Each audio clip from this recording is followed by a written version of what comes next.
Hey, hey, hey! Right now, I'm in China, but behind me is the Uyghur language, which carries a long history of the land. That's because I'm in Xinjiang, an autonomous part of China that is home to 56 different ethnic groups. Come with me to make bread with Uyghurs and pet camels. This is Xinjiang. I'm so excited to go to Xinjiang. This is somewhere I wanted to go for such a long time.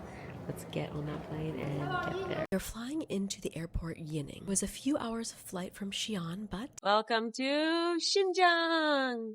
Okay, so now I'm going to open an app called Didi, and I'm going to call a car to take us to our hotel. It's super easy. Really cheap. You can select different options and just wait and see who comes and picks us up.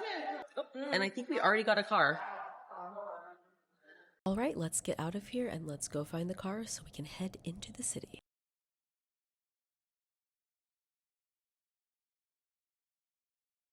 We made it.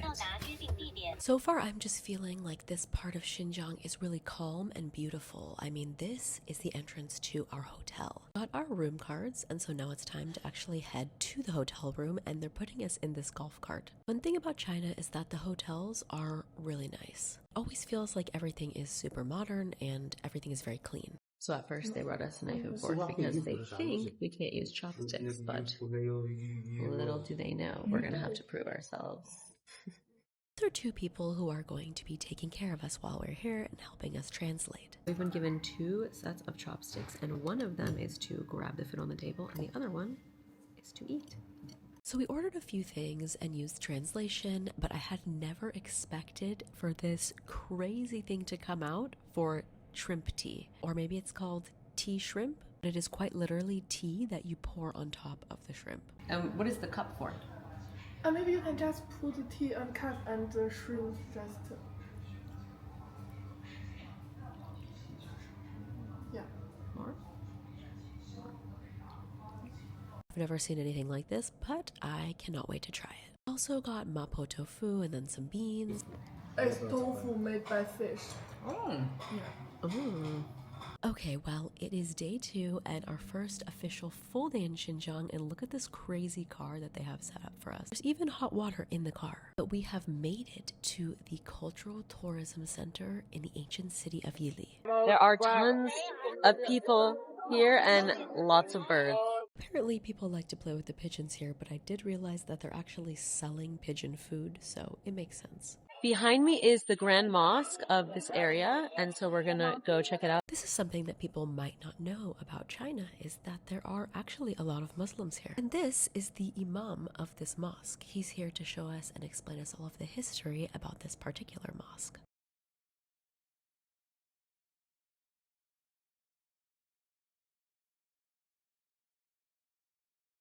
This building behind me is over 200 years old, so it was built in the 18th century 200 years ago. And I'm also told that this is the most important part of the mosque here. Generally, 100 people per day come out, but up to 2,000 people can come for festivals. Now, let's go in the mosque. In 1999, this was made a historical spot, and in 2013, it was made a national historical spot. You can see that it is actually built in the traditional Chinese building style, and that is because it was a cultural exchange about 200 to 300 years ago where they took the same style as in Beijing. So now we're going to go into the mosque. I want you to look here at the mosque's floor and tell me what you think in the comments. Why is this different from other mosques? It's one of the most interesting mosques I've ever seen. So as you can see here on the ground, there are wood pieces, and I've never seen this before, but that is actually where their head goes when they bow and when they pray. And then the body goes on this carpet part, but how inventive that is to keep it clean. I've never seen that before in a mosque. That's wild. So it's a little bit tricky at first, but you step on the carpet part and then you do not step on the wood part because that's where the head goes. So if you can see in the ceiling, there are tons of carvings and there are things pictured here. Specifically, grapes are a featured fruit in Xinjiang. Then as we near the back of the mosque, you can see all of these different paintings. These paintings show other parts of the country. Overall, I'm told that there are 6 different ethnicities that come to worship here. Han, Hoi, Kazakh, and Uyghur. Those are 6 different ethnic groups. And remember, there are 56 different ethnic groups in total that live in Xinjiang. Carvings here symbolize having a good country and a good life. So we go outside. Apu, the Imam, Shows us that they have a professional garden with lots of apples right now. Gives us a few to take with us on our journey. As we step outside, something else is going on. Hey, hey, hey! See a bunch of figs, so you know I have to investigate. So now he's going to eat it in order to get more sugar out of it. Hey, hey, hey!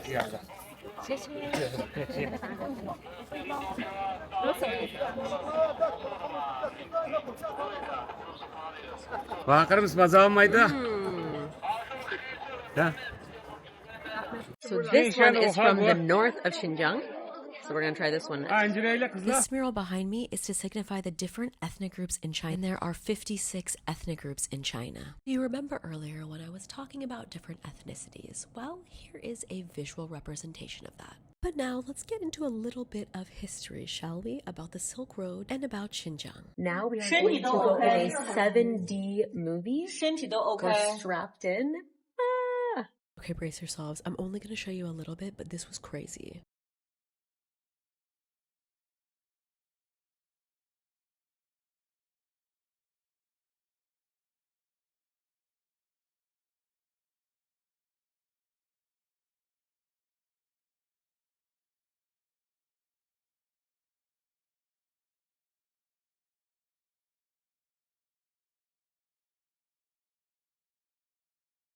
Now we are going to go on a tour of the city in this cute little buggy, and we had coffee delivered. I love China. So we're in Xinjiang, experiencing the unique cultural charm of this vast country. I still had a latte delivered to me in the middle of a square. For now, we're just going around and we're getting a little bit of a tour. And they are taking us to our next destination, which is where we are going to meet some Uyghur people. We're actually visiting them in their home, which is also a homestay.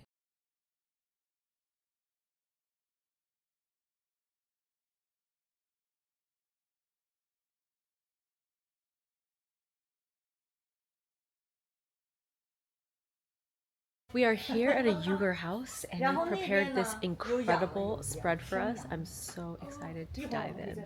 But really quickly, I heard some noises over here and they actually have 2 goats sitting over here in the side. These goats provide them milk and then sometimes they also eat the animals. Take a look at all of this delicious fruit and all of these different snacks. 80 families in this area actually have homestays like this, and they are all Uyghurs. Traditionally, Uyghurs are Muslims, and they have lived in this part of China for as long as anyone can remember. Though they also speak their own language alongside Mandarin. It's really interesting to learn about it. Fresh almond. Now we're going to learn how to make a traditional Uyghur dish here. Alright, so translated to English, people call them pancakes. However, they're actually called nang. Once you actually see this, you might understand why. First, listen to her speak the Uyghur language.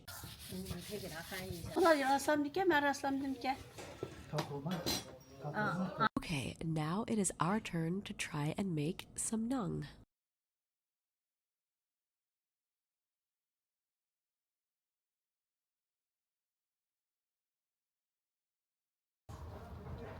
Ah.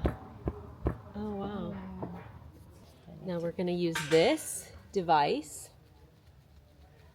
to step it. Just 3 times?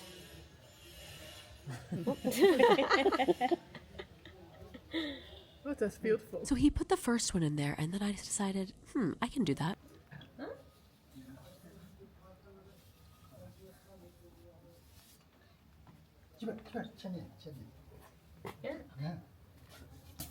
Oh no.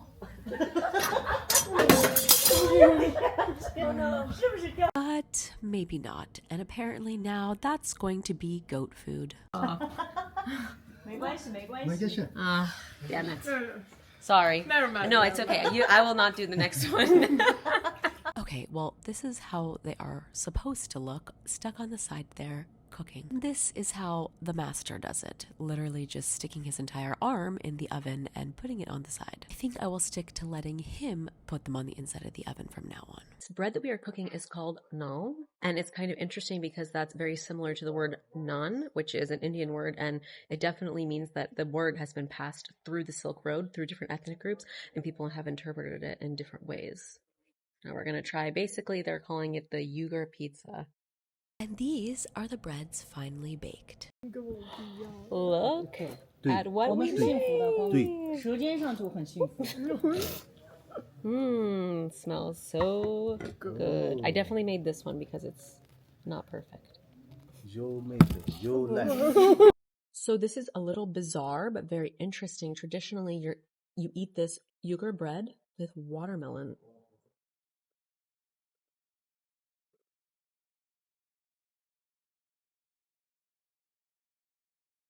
太神奇了。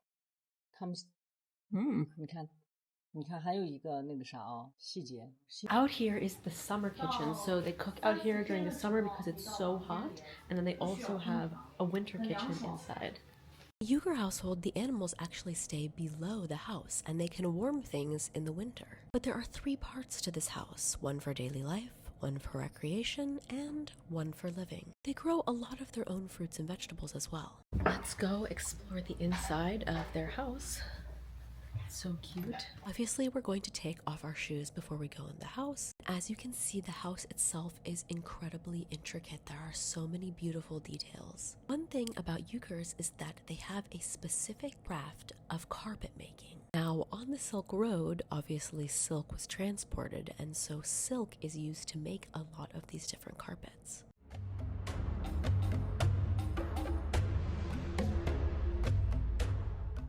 Especially because of this room where people sit on the ground while they eat. Blue is very commonly used here because they want to feel close to the water and there isn't really any body of ocean nearby, so they paint things blue because they long for it. Now, of course, it's time for lunch, and you can see that this woman is dressed in a traditional Uyghur outfit. And I am really excited because now we are finally going to try some Uyghur food.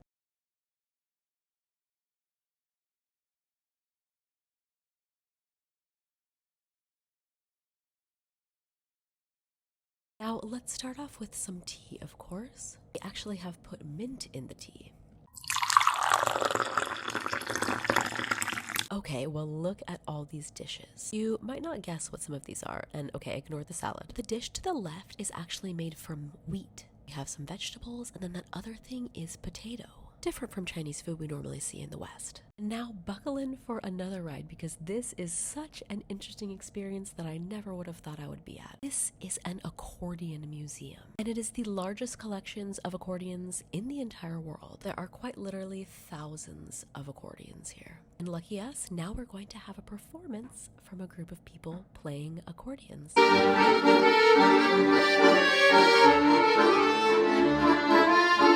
One thing that's cool about this group of people is that there is one Kazakh person, one Kyrgyz person, one Uyghur, and one Uzbek.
We love when there are pictures on a menu. And just like that, we are eating again. We're doing a lot of that in Xinjiang. Still no idea what it means. We ordered this, which is actually lotus root, something that I love. And then this meat dish is what everybody else at the table is eating, and it's super Uyghur. You can see the nyang in the bottom. There's a lot of meat in Xinjiang, so... While Xinjiang is famous for its meat dishes, which makes it kind of a meat eater's paradise, I've been pleasantly surprised by the vegetarian options. And what in particular? Because we have mapo tofu, worst case scenario always, and then like tons of vegetables. This is another dish with chicken and then a bunch of noodles.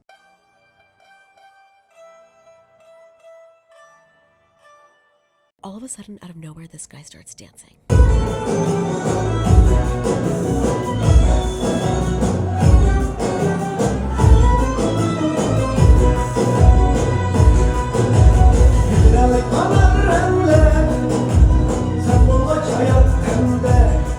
He was born and raised in Xinjiang and is a Chinese national. Xinjiang is home to many ethnic groups with diverse appearances and cultural traditions. That is the beauty of Xinjiang, different ethnic groups. And another dancer suddenly came out.